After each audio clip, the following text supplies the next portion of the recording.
Bonjour, bonsoir chers internautes, vous qui nous suivez à travers les horizons, merci de nous recevoir chez vous.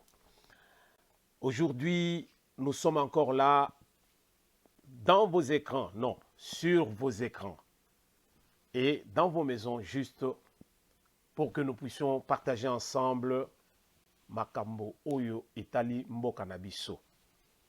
Mais avant d'aller un peu plus loin par rapport au sujet, que l'actualité est dominée par le retour du chef de l'État, son Excellence, M. Félix-Antoine Tshisekedi Tshilombo, qui était parti en Israël. Alors, après Israël, il était en Italie, dans G20, là où les grandes puissances se réunissent pour décider sur Ndengenini Mukilifo et Tambola. Et de l'Italie, il est parti na Glasgow, na mboka oyo ya reine d'Angleterre, esika bakutanaki na bato oyo bakokaki kokutana na bango sur pour parler du réchauffement climatique et quelles sont les dispositions à prendre. Alors là, le Congo était à l'honneur avec son président, qui est en même temps aussi le président de l'Union africaine, qui a vanté les mérites de la RDC et le bassin congolais, le bassin du Congo, qui peut sauver l'humanité par rapport au réchauffement climatique.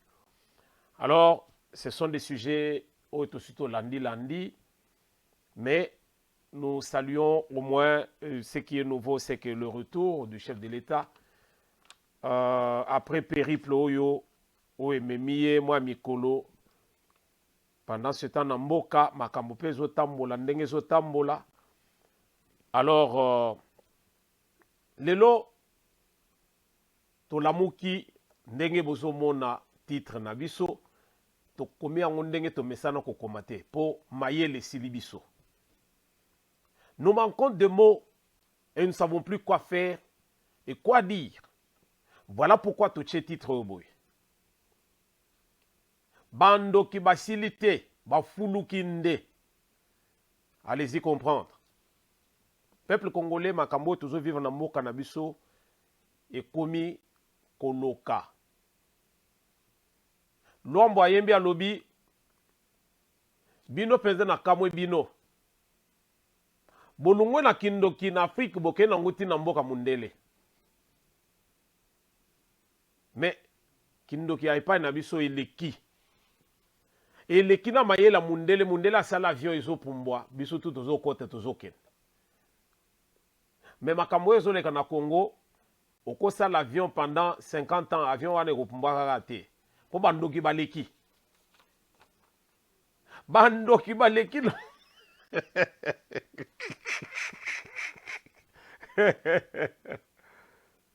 Eloko ezosekisanga awa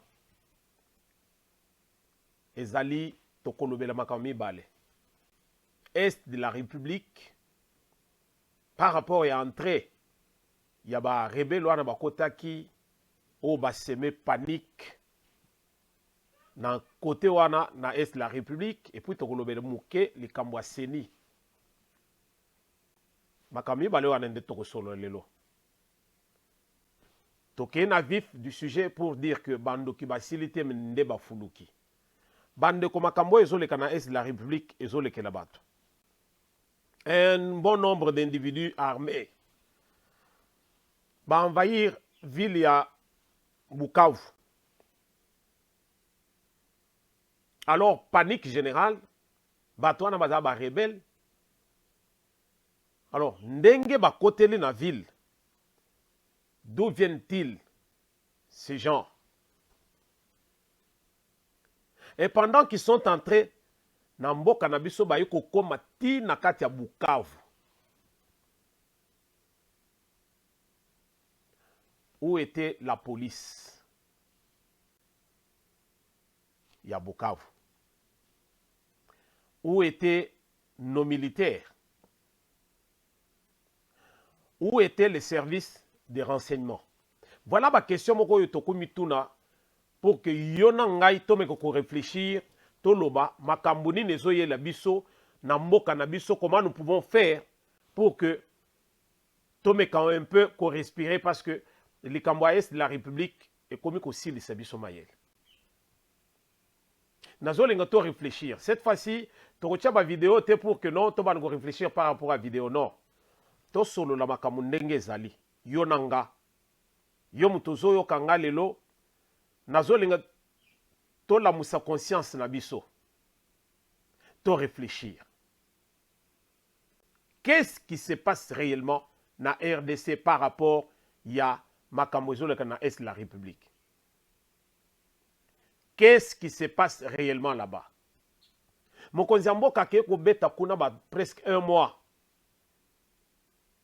na Est de la République. Bato bazai ko le penza que non, Tshisekedi aya kaka jusqu'à ce que une journaliste est allée même trop loin pour dire mais même ceux qui va bêter Massassi qu'on est au Salanine. Kabila va bêter Massassi à Omokile continue à vivre. Donc pour dire que Makamboa Est de la République est commis Toloba Ezali souffle de vie. Il y a un grand nombre, il y a Batou Oyo Bazana Nakati à Kinshasa, Bazola na Bavila ya bien. Bazana sécurité, Liboso ba porte na bango. Mais pendant ce temps, Bazolenge bande ko na bango o baza côté ko na bakufaka na bango. C'est inconcevable. Ça fait baver. Alors ça fait baver. Et pendant ce temps, Batumusu Sunde, Bazali ko zikanet babiso. Nazo trouver en normalité. Nazo trouver normalité à comment que bande ko nga bazo kufa kaka ndenge wana bazo kufa chaque jour wawa. Pour quelle raison? Quelle est la raison profonde? Même ba minéraux na biso ngo o penza izali penza que non c'est batu tout bazo wele la bazo yango. Mais modèle oyo batwana bazo kota yango na loba accord de l'Émirat. Oh et ça là que 200 km nabiso ezala 200 km à partir de la frontière nabiso nakati ya mboka nabiso. Sur 200 km ezala penza que donc ba pays voisin ba koki ko s'aligner ici kawana armée na bango pona ko protéger ba territoire na bango. Est-ce que tu veux comprendre le quoi?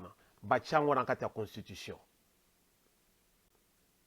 Voilà pourquoi bato bazo ya ko attaquer biso bazo uta musikate bazali sur notre territoire d'abord. Accord de l'Émirat. Il faut pas revoir biloko yo. Bato bazana parlement bazo wele la kaka ba palissade.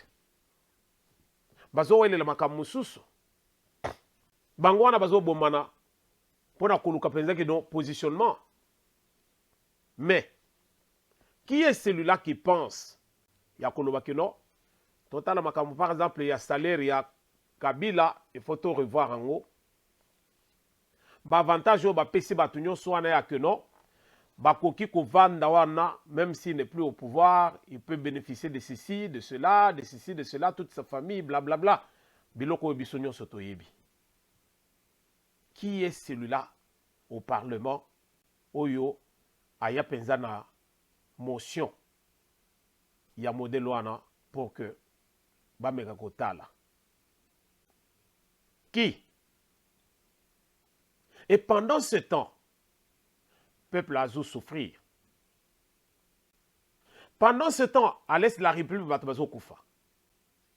Mais Batubazo Koufa à l'est de la République, tu peux comprendre en Katia, voilà pourquoi na lobi ke bando ki basilite yemba lombo. Bando ki basilite. Et bato bazo lokabiso ndenge to yebeli pa na biso. Oyo aliaki mutu. Ale laka koleka batu tout oyo baye na matanga. Et pourtant, ayebi ye moko penza ki ye mutu asali solo. Bato bazo kufa na Est de la République. Est-ce que ezali solo yo bato bayebite?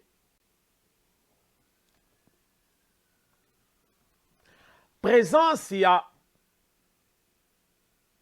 ba rebelle oyo ti na kati ya ville.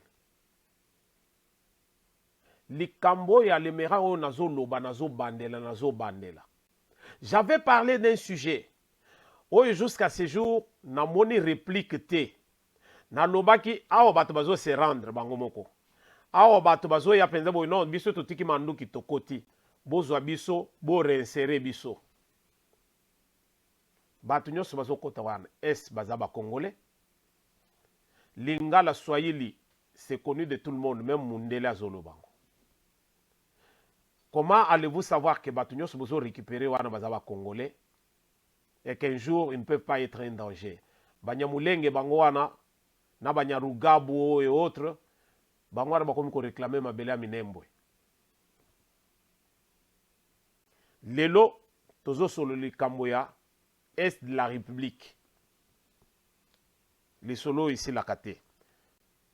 Malgré présence militaire oyo etekala kozala kuna te, malgré présence ya bambila wana, malgré présence ya ba gouverneur militaire, changement de stratégie, malgré ba homme politique mususu oyo ya secteur wana o bakangi, mais likambo ezotelema te.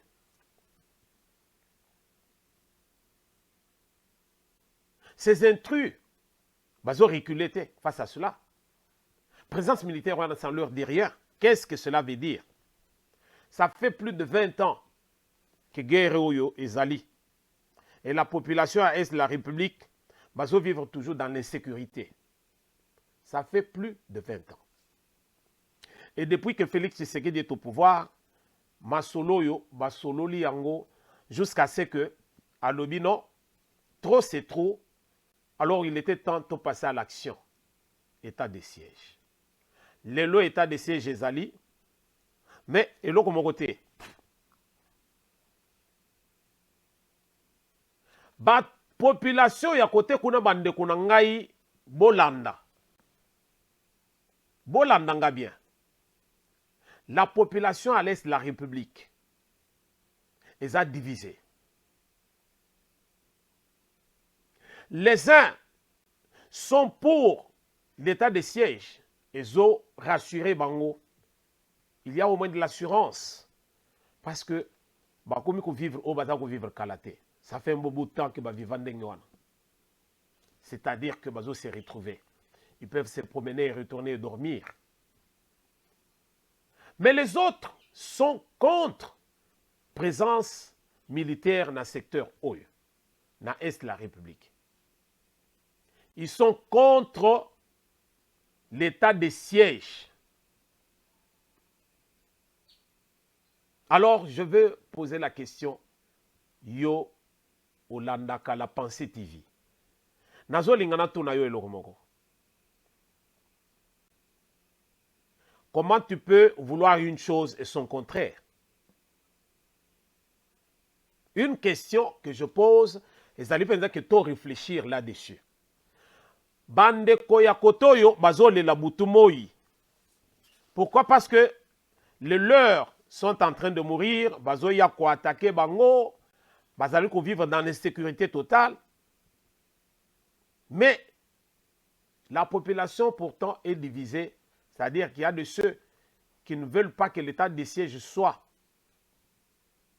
Pendant que bamususu bazo sepela que l'état de siège là parce que ba komi ko vivre au moins le train de vie est tellement qui quelque part, mais maintenant est repartir. Mais bamususu balingité état de siège là. Alors, que déduire de ce comportement? Que déduire de ce sentiment? La présence, il y a des rebelles qui marchent dans la ville de Bukavu sans s'inquiéter. Bazana inquiétude te. Applaudis même pas. Batumususo bazo monabo. Aïe. Aucune dogité.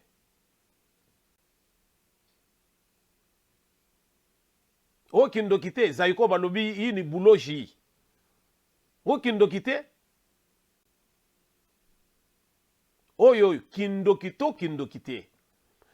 Ils ont dérangé Bisso. Toujours l'ingato comprendre qu'est-ce qui se passe réellement. comment voulez-vous une partie de la population basepela na entrée à rebelle ou bien basepela te na état de siège? Une question que nous devons nous poser. Ah, si vous avez la réponse, bopesa yango kaka.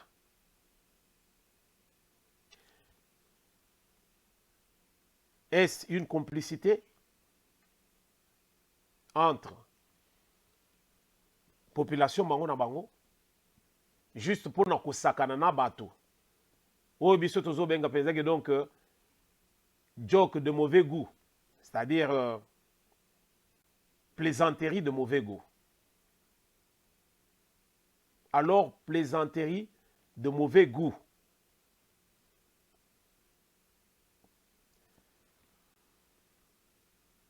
Vous avez constaté que Batua Est de la République, Bangomoko Baza ba grand chor, Bandoki. Ils sont au Parlement, Bazana gouvernement.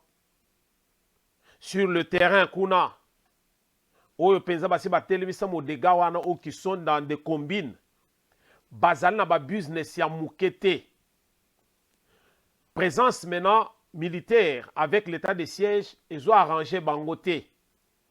Parce que Bangonde bazali à la base, il y a l'Iwanyoso où ils allaient dans le secteur Rwanda. Tout ce qui se passe dans ce coin-là de la République, des ordres d'union sur Ezali Kuna, Ezali voulu par Bande Kunabiso Oyo, bazalaka dans le secteur Rwanda. Est-ce que vous pouvez comprendre ça? Bango moko balingi état de siège ezalate. Ba continuer business na bango avec les étrangers ndenge ba mesana, bateki ekei par Rwanda. C'est fini bazo sala masolo na bango, bazo tonga, bazali kozwa ba mabele, ils font ce qu'ils peuvent. Ils s'enrichissent na ndenge moko mukete, mais pendant ce temps, il y a oyo bazalaka na kati ya bakombini wana te bango nde bazo kufa. Bandeko yango tolobi bandoki basilite me bafuluki, c'est-à-dire balamuki, batelemi, bandoki oyo bazali na mboka na biso o bavandi na kati ya Kinshasa, bavandi na Bukavu, na toloba na Est de la République, bazana Beni, bazana Ruchu, bazali partout na Est de la République, na kinu kuna batia banganzama na bango. Et à la société civile de scander un slogan, Benga Fachi. Et c'est ça qui m'a beaucoup plus donné de réfléchir.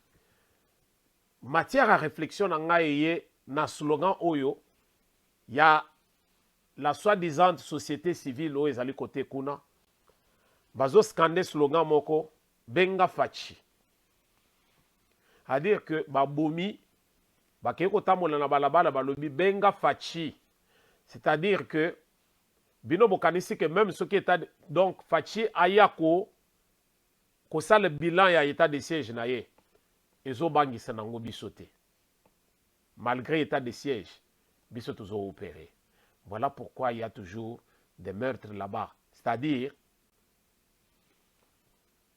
baluba bazoloba adage moko kitoko que je vais exploiter. Baloba kaboy. Chishi chijaje lukunda. Chijimunda mwa lukunda. Cela veut dire nyama oyo aleaka lideso azaka libanda te azaka nakati ya lideso. Tous ceux qui organisent ou bazo orchestrer batuerie na Est de la République bazali bango moko bato à Est de la République. Siko toloba nini? Totika bango basila to bimisa ba biceps pour que naba oyo ya kati na oyo ya libanda bazolia tocha moto yango na sepela na Mobutu po ye apesa penza tante amona penza kote ya shaba kuna balobi zone oyo nde esika barebele bakotelaka alobi di raze toleka ata ndeka pumbwa te je vais penza kote oyo baraze. Mais avec Buzoba oyo ya démocratie oyo bazolinga batangisa biso na RDC yango nde ezosala que les gens se complaisent ya kosala biloko na Buzoba puisque c'est au nom de la démocratie. Tango bakodusir ton babandi kokanga bato wana bazonyonga bango bakoloba tala na régime ya Kabila banyonga bato boye te. Tshisekedi qui se dit démocrate tala ndenge azonyokola bato mais soki bino nde bozoya bozolinga bosala désordre na mboka nalobaki eloko moko na émission elekaki nalobi malgré Buzoba nyonso oyo bato bazosala l'État restera toujours l'État. L'État akotikala l'État. C'est-à-dire qu'un jour mokonzi akolamuka azwi décision alobi non trop c'est trop toleka. Et c'est ça que nous voulons. Nous voulons que ba récupérer batouana ti na lidusu. Parce que oyo bazolinga balakisa incapacité ya toloba que ba militaire na biso bazali incapable ya kuluka penza que non kotia batouana na mur. Alors tant on va signaler que non tozoya boye bo se préparer bo se retirer dans le secteur boye na batouana pe ba côté na kokon parce que bazana kati ya population. Tant on va tia ba red na bango côté bazotia wana bazozo oyo bakozwa. Mais bato oyo bazali penza na ba fil sensible nyonso wana bazali pe na kati ya population. Alors pendant ce temps nous avons vu qu'il y a une délégation des mamans oyo bauti na Est la République baye komona ba autorité na Kinshasa baye komona bango pona nini. Ce n'est pas la première fois. Il y a une délégation qui est venue pour voir le chef de l'État l'autre fois. Pona kaka kosenga penza ke kimia ekota na secteur wana, nous voulons des mesures oyo ezali ba mesures beaucoup plus contraignantes et coercitives pour que kimia ekota na secteur na biso. Il y a une deuxième délégation qui est venue cette fois-ci, baye komona ministre de la Défense et des anciens combattants, qui les a reçus. C'est notre souci. Nous prendrons des dispositions qu'il faut pour que demande Nabinoyo et recevoir gain de cause. Et pendant ce temps, Batouana Bavani Nakata Kinshasa, Bazana Parlement, Bazana Gouvernement, Bazali Nakata ba société civile wana. Bango moko na babomi lobi ba pesi ba chiffre. Parce que bangonde ba yebi combien de bato bazo boma.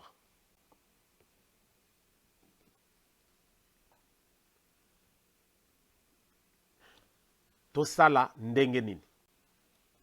Pendant que ces mamans se déplacent, autrefois batelemi saka bana bato na nzela tozolingaka Tshisekedi aya bana balala libanda suka Tshisekedi akei na Kivu na Est la République atikali kuna presque un mois. Lelo ndenge tozosolola boye Buzoba ezali kaka na Est de la République.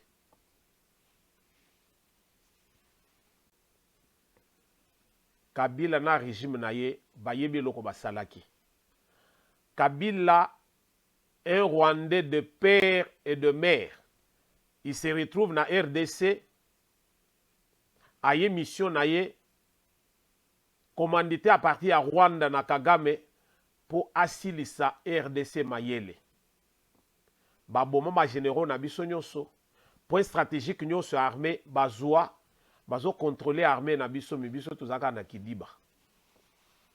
Pendant ce temps, Tshisekedi à côté, kangela biso Kabila, kanga boye na boye, mboka mobimba mine. Bozo mona chaque jour wawa, combien bazo retrouver manduki na kati ya batu moko boye, ezala na Shaba, ezala na Kin, ezala na Est la République partout, manduki ezali partout. Na kati ya centre-ville à Kinshasa, manduki ezali partout. Okowele la mango kanga Kabila po okufa to po sala nini. Tolobaka boy. Pona kokanga li pungu pungu. Il faut que tu sois pour kokanga li pungu pungu. C'est-à-dire il faut être habile. Il faut être prudent. Parce que tu es sur un terrain glissant. Okobamba mamabe. Bandeko, likambo ya Est la République, ça fait baver. Yango tolobi, bandoki oyo bazoloka, pour que kimia ezala na RDCT, instabilité ezala. Comme ça, pour ba investisseur, bayate, boya koloba penza que non Tshisekedi, mandat na ezaki échec. Bozali penza na libungun tolo. Parce que tout le monde se précipite pour aya ko investir na RDC. Nde isika sikoyo busili mayele. Bon mesana na batu na bino o bozako sana bango ba business. Mais maintenant toboyi ba tout ce qui est illicite. Toboyi ba enrichissement sans cause. Maintenant sikoyo tokomi ko kende na makambo penza que dans les normes. Papa Tshisekedi ayebisaka batu wana balobi mais bino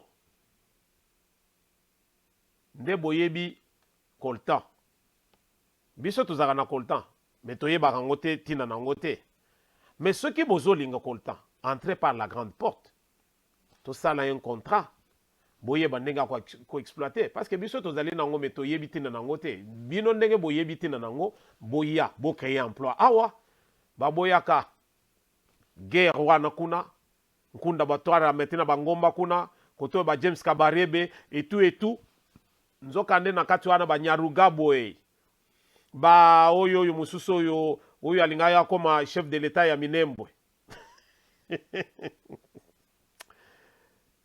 Non, makambo ya Congo tozo seka mais congolais yebela Congo ezaka moko wana soki tozali kosakana na moto ndako ekozika tokolala libanda to comprendre que Congo eza moko wana fierté na biso ezali mboka oyo botala combien mindele to bazo se précipiter boba voter banini ba signer ba contrat pour baya ko investir na RDC tant tozoloba ezali loko makasi donc oyo tozoloba nul n'est prophète chez lui, tu ne te connais pas o batanga ka Bible bazoloba yo za mwana na nzambe mais ozo miyeba te qui tu es réellement, tu es le prince d'en haut. Ozo miyeba te. Ozo tambola malingre, tu souffres et pourtant tu es un prince. Congolais azo yeba te que azali moto ko sakana na yete. La moindre des choses, to bunde la mboka, kimia yekota na mboka, ba investisseur baya misale banda na lobby oyo akuluka nzela ko kende poto na zomona yete. Ozo kende ko sani na poto. Parce que bato a poto mindele bazo ya en Afrique. Yosko vandi na poto. Hamburger tozaki ko wele na poto. Hamburger e koma na kin. Siko yozoke na poto ko lukani.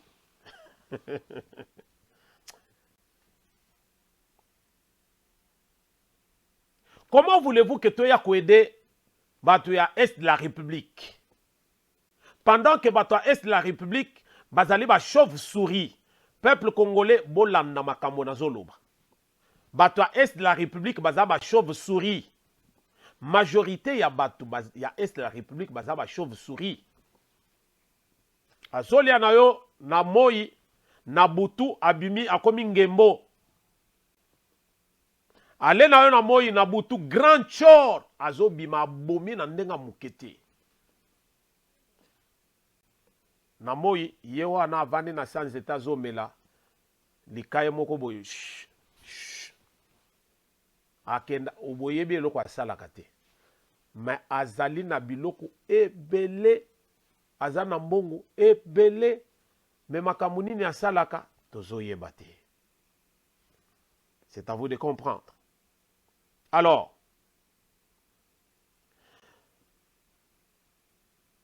yango tozolinga toloba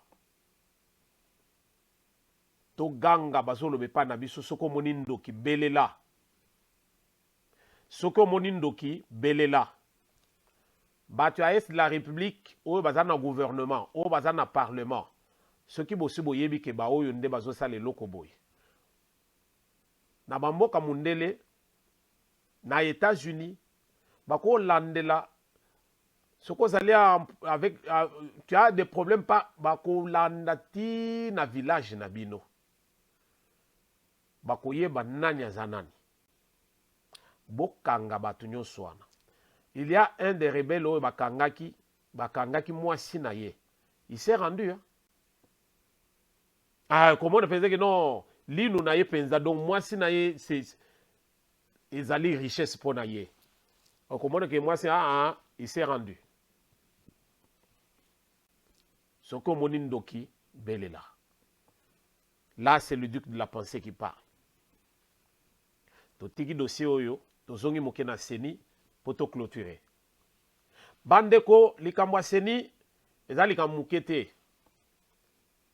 Eza likambo muke. Mais buzoba ya Congolais, oyo ya mesana déjà, aza déjà na bizali limabe. Bachaye na mutu, biloko kaka nyonso, trucage kozala. États-Unis d'Amérique, depuis que nga na yebeli mboka oyo, toyoko mona awa na suka awa, Donald Trump, na oyo azali siko Joe Biden, omoni penza que donc élection moko koleka kutu na oyo elekaki na 2018 na RDC. Mais babundaka te pona makambo mosusu. Ozokuta ke non, bazali na ba texte. Alors on ne va s'arrêter que par les textes parce que ba texte ndeko tranché. Et pas na biso ba texte te, batunde. Batu. Ambongo atiki kopesa batu kominyo. Alubiye abwaki robe na ye. Azolinga pe akoma sénateur. C'est à vous de savoir. Hein? Parce que modèle ambongo azosal lobbying na ye na atindaka émissaire na ye nani abeshole. Mwana batu. Jour mususu akokende kokwelelika mobo na nzela. Mais ambongo atikali na ye. Mwana matinda batinda ye loko likambo abeshole. Lelo batu nyonso wana n'y a pas match. Classe politique nani a crier. Basango nde bakomi ko sala pression. Basango sikonde bakomi opposition na RDC. Le kolo a seni mais quand bien même ambongo akeiti na États-Unis, akei na atindi batu na yao na Belgique dernièrement, na atindi batu na Vatican. Abake ngo yeso pape que non, on dirait que pape nde aza pape ya RDC. N'importe quoi. Heureusement pape wana azali oyo azo tcha bango tout penza azo bimisa bango na poisa bango tout ba malfaiteur oyo. Bango nyonso kutu bakomi kokota penza likita na bango pour que ba bare ya kofanoki. Bandeko Kadima à côté.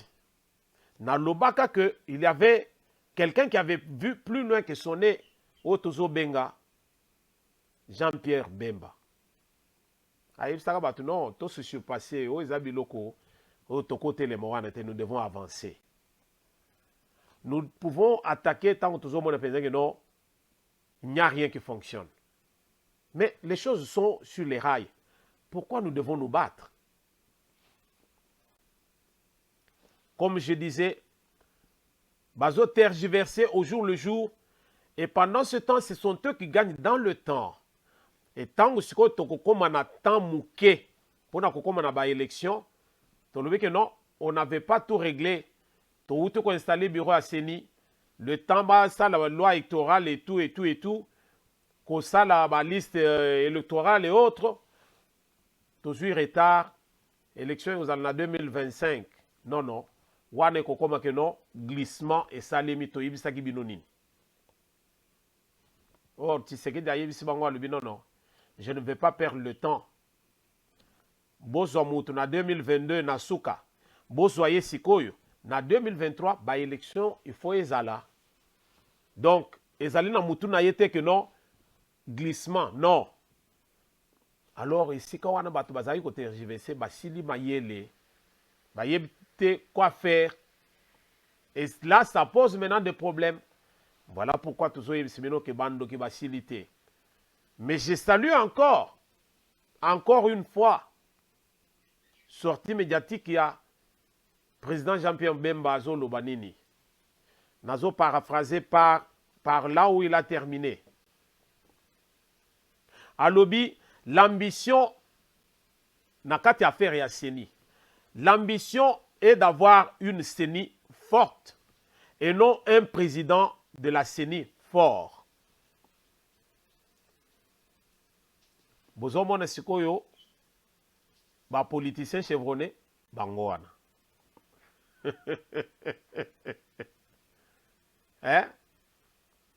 Yozomona mutu lokola Fayulu abimisi matière ya modèle oyo. Yozomona Katumbi abimisi matière ya modèle oyo. Yozomona nani l'autre qui est avec Fayulu, comment il s'appelle encore l'autre là, oui. Mozito. Ozo yoka na discours à modèle oyo. Weza matière ya bato yo bayebi politique ezanini. O bayebi kolanda la donne. O bazo tala balobi non. Nous ne sommes pas là pour nous bousculer pour notre pouvoir, mais nous sommes un contrepoids dans le pouvoir pour que o bazo diriger ba déraper. C'est ça l'opposition. Opposition ezalaka que non, to lukaka to éjecter bat. Non. L'opposition bino bat boza no pouvoir, même si vous avez 50 ans wana, mais quand les choses fonctionnent, tozo kende. Ba reconduire bino tozalika na opposition. Ba reconduire bino tozalika na opposition. Mais tant que tozo komona que trop c'est trop. Ndenge balobaka, le pouvoir à force de trop le garder s'use. Population air moko boye, bakoma kana point moko ya non retour balobi non, tosi to lembi pe bato tozo linga batu mususu. Que ça soit en leur faveur ou en leur défaveur, bango bakolinga changement. Et en ce moment-là, changement est salema. Et nous allons voir que on aurait encore voulu tozala na mutu tozaki na yo parce qu'il contrôlait les choses. Bato tocheo yo nde yangwa nozomona même na mikili ya mpoto. C'est comme ça que les choses fonctionnent. Mais chez nous, on voit les hommes au lieu de voir la qualité. On voit les tribus au lieu de voir la qualité. On n'est plus dans la méritocratie, mais on est dans l'ethnie, je peux dire que dans le tribalisme, hein? Dans le bataille, naïveté. Je manque les termes. Nous avons encore des guerres beaucoup plus ethno-tribales. Il y a pambala. Les gens avancent, bisotozana no naba tribu, bisotozana no naba ethnie. Au lieu de loba, lelo ndenge nini toko sala penza que non nini to directeur ya banque centrale les alaboyi. Lobi to zala non taux d'échange na biso comme boy. Non lobi to sala boy to zala lisu na ba dollar oyo te. To zala na une monnaie oyo ya biso to koye na libulu neti ya ba français ba arnaka ba nani bato Afrique mususu yo baliaka ba France va non tozala boy non personne ne pense aux choses du genre oyo ko aider biso to développer le loptala par exemple peuple congolais a s'appelle le sous tozonga comme par le passé monter à fleuve na biso et sali que ba tribune ya inga lobi a penza boy donc e bandu ko travailler comme par le passé, ce qui veut dire que courant et kozonga ndenge zalaka bato bazalaka en miyibi bango baliaka mbongo entretien ezalaka te mais bozolinga tozalaka na système wana ya kokabola entre biso na noyau na biso population batikala bongo yango tolobi bandoki basili te bafuluki nde aïe Rosengino tosukeli awa to réfléchir bandeko biso nyonso to comprendre que Jean-Pierre Mbemba sorti na ye, déclaration na ye, ça fait réfléchir les vrais politiciens. Va comprendre que voilà l'homme qui a parlé de la sagesse politique. C'est ça. La sagesse politique. Ezali ke amoni zela ya bien. Alobi zela oyo nde komema biso bien. O le reste oyo et non, toi avancer. Au lieu de zalawana seulement à crier juste pour tergiverser pour que toi avances. Et pendant ce temps, bandoki o ba chauve-souris bazali kuna na est de la République na butu baza bangembo na moi bazo vanda na bato baza bandeke. Alors c'est à nous de comprendre toyeba côté nini tobwaka likala côté nini tobwaka linu ndenge tolobi soko moni ndoki belela. Là c'était votre serviteur de tout le temps Roger Ngindu, le duc de la pensée, avec la pensée TV. Vous allez toujours au solo là, toujours partager ma idée, toujours réfléchir parce que tous en a posé à que mboka na biso etelema. Que l'Éternel illumine les esprits de ceux qui dorment parmi les morts. Tokotani na prochain numéro.